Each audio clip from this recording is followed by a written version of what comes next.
நமஸ்காரம். நான் ஆஸ்ட்ரோ அமிர்தா பேசுகிறேன். இன்று நாம் பார்க்க போகும் தலைப்பு எதை பற்றி என்றால் 12 ராசிக்காரர்கள் குறைக்க வேண்டிய உணவு என்ன என்பதை பற்றியும், மேலும் திடீர் என்று நாம் எங்காவது புறப்பட வேண்டும் அல்லது ஊருக்கு கிளம்ப வேண்டும் அல்லது நமக்கு தெரிந்த இடத்துக்கு கிளம்ப வேண்டும் என்றால் நல்ல நேரம் பார்க்க வேண்டுமா வேண்டாமா என்பதை பற்றி 2 கருத்துக்களை பற்றி நாம் பார்க்க போகிறோம். முதலில் 12 ராசிக்காரர்கள் தவிர்க்க வேண்டிய உணவு முறையை நாம் பார்க்க போகிறோம். அதாவது மேஷ ராசிக்காரர்கள் எப்பொழுதும் உப்பை குறைவாக சாப்பிட வேண்டும். ரிஷப ராசிக்காரர்கள் புளிப்பை குறைவாக சாப்பிட வேண்டும். மிதுன ராசிக்காரர்கள் காரத்தை குறைவாக சாப்பிட வேண்டும். அதுபோலவே கடக ராசிக்காரர்கள் இனிப்பை குறைவாக சாப்பிட வேண்டும்.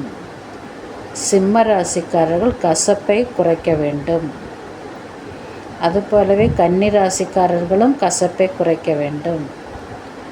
மேலும் துலா ராசிக்காரர்களும் இனிப்பை குறைக்க வேண்டும்.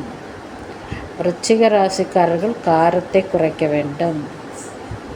தனுசு ராசிக்காரர்கள் புளிப்பை குறைக்க வேண்டும். மகர ராசிக்காரர்கள் உப்பை குறைவாக எடுத்துக்கொள்ள வேண்டும். கும்பராசிக்காரர்களும் உப்பை குறைவாக எடுத்துக்கொள்ள வேண்டும்.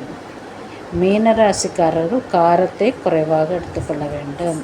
இப்படி நீங்கள் அந்தந்த ராசி பிரகாரம் நீங்கள் உங்களுடைய உணவு முறை மேற்கொள்ளும் பொழுது உடல் நலம் மிக்க நல்ல நிலையில் இருக்கும்.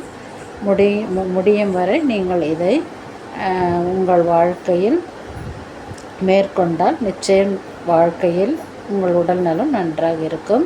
இரண்டாவது கருத்து, நாம் அவசரமாக ஒரு இடத்தில் செல்ல வேண்டிய நிர்பந்தம் ஏற்பட்டால் அதற்கு ஏதாவது பரிகாரம் இருக்கிறதா என்பதை பற்றி. ஏனென்றால் சில சமயம் நாம் யமகண்ட காலம், ராகு காலம் அல்லது சந்திராஷ்டமம் இது போன்றெல்லாம் பார்த்து தான் சொல்லுவோம். அப்படி பார்க்க முடியாத திடீரென்ற சமயத்தில் நாம் என்ன செய்ய வேண்டும், ஆனால் நாம் அந்த இடத்துக்கு சென்று தான் ஆக வேண்டும் என்ற கட்டாயம் ஏற்படும் நிலையில் எப்படிப்பட்ட பரிகாரம் செய்யலாம் என்பதை பற்றி தான் இரண்டாவது கருத்தாக பார்க்க போகிறோம். என்னவென்றால், வெளியூர் அல்லது சுப நிகழ்ச்சிகளுக்கு கிளம்பும்போது நல்ல நாள் நல்ல நேரம் புறப்படுவது தான் நம்மளுடைய வழக்கம்.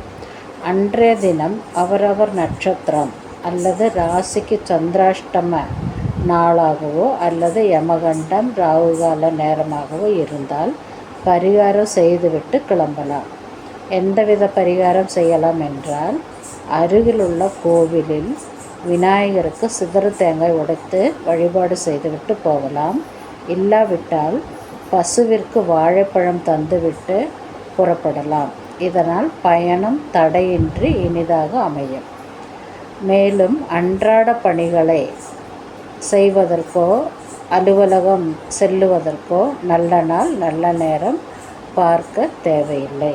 இந்த வீடியோ உங்களுக்கு பிடித்திருந்தால் மற்றவர்களுக்கு ஷேர் செய்யவும், அதேபோல் சப்ஸ்கிரைப் செய்ய மறக்க வேண்டாம். Bye from Astro Amrita.